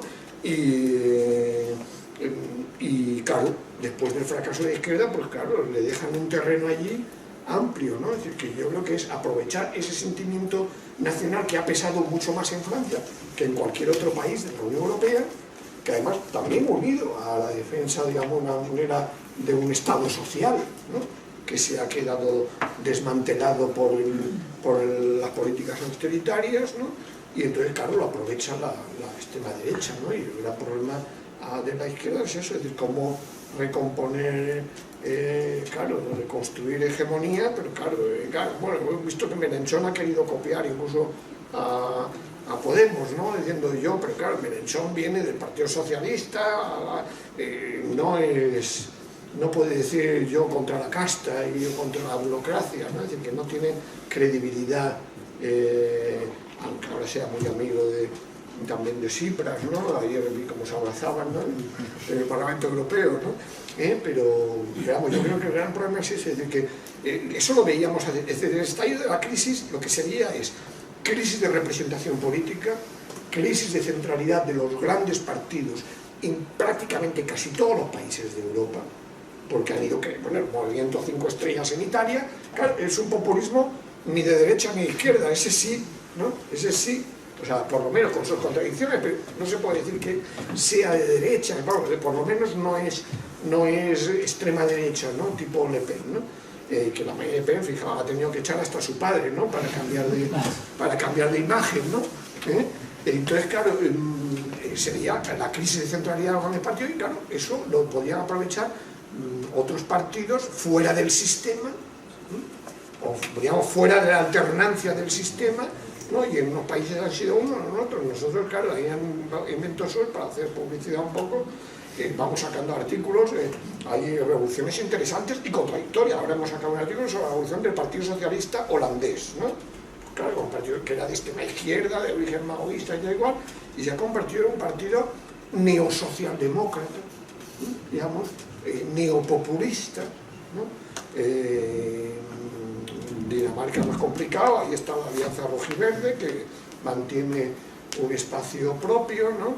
no sé, digamos, en distintos lados, pues se encuentran, bueno, está, claro, Alemania está Die Linke, ¿no? Pero también hay otras cosas que están saliendo. Bueno, incluso en Holanda, aún estando este Partido Socialista holandés, surgió otro partido, la Alternativa, que sacó, creo, un 5% de votos, ¿no? Es decir, que el problema es ese, es decir, hay una crisis de la Unión Europea, hay una crisis de eso, del despotismo oligárquico que se aparece relevante frente a, ni siquiera, es decir, se ve como los parlamentos ni siquiera pintan gran cosa, ¿no? Y entonces hay eso, es decir, populismos en el sentido no peyorativo de la palabra, ¿no? Es decir, hay un artículo también bueno, ¿no? De Marco Deramo en la New Left Review, que hace unos números, ¿no? Hablando, pues eso, de estos populismos, pues como el gran enemigo de los partidos del sistema, ¿no? Pero que yo creo que tiene que ver eso, ¿no? Que el retorno de la idea de soberanía nacional, que puede ser entendida en un sentido reaccionario, excluyente frente a los inmigrantes, o un sentido integrador. Aquí la gran contradicción precisamente es que, claro, se utiliza lo de patria y demás, ¿no? Pero ha habido esa resistencia, es decir, hablar solo de patriotismo español en este país, pues no tiene, a los vascos, catalanes, gallegos no les dice nada, ¿no? Si no va acompañado de reconocer que hay otras naciones y demás. Entonces lo he empezado a reconocer tarde, ¿no? Y depende de dónde se hable, ¿no? Y quién hable, ¿no? Entonces, claro, pero refleja eso, ¿no? Es decir, es decir, que entonces, claro, el problema es ese, que claro, me piensa que contenta con el no en Grecia, ¿no? Y dice, bueno, tal, ¿no?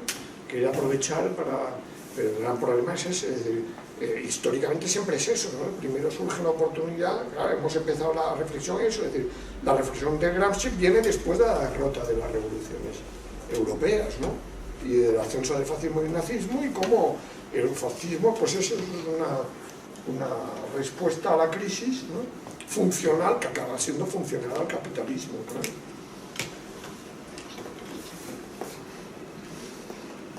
Bueno, pues ya parece que estáis cansados, son las 9, ¿no? Así que si no hay nadie más, pues gracias por vuestra asistencia, compañía, reflexiones, y esto continuará y con otras sesiones supongo en septiembre. A partir de septiembre, octubre. Y ya digo, yo creo que por lo menos el libro este de Perry Anderson, Las antinomias de Gramsci, aunque es viejo, del 76, pero del 76 en versión edición original, sigue siendo bastante útil, ¿no? Y luego, pues cosas que podéis ver, si ponéis el nombre de Gramsci en la web de Viento Sur, pues de Ben Said, de otros colegas nuestros, ¿no?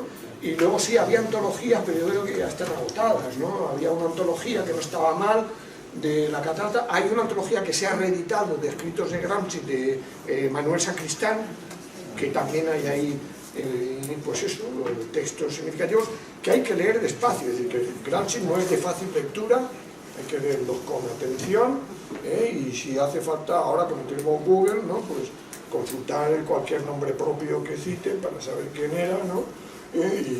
Y situarse en el contexto, ¿no? Porque no se puede luego sacar fuera de contexto un párrafo de Gramsci o de cualquier autor, ¿no? Como ha pasado con nuestro amigo Zapata, ¿no? Que lo han sacado del contexto y de las intenciones del autor, ¿no? Bueno, pues gracias a todos.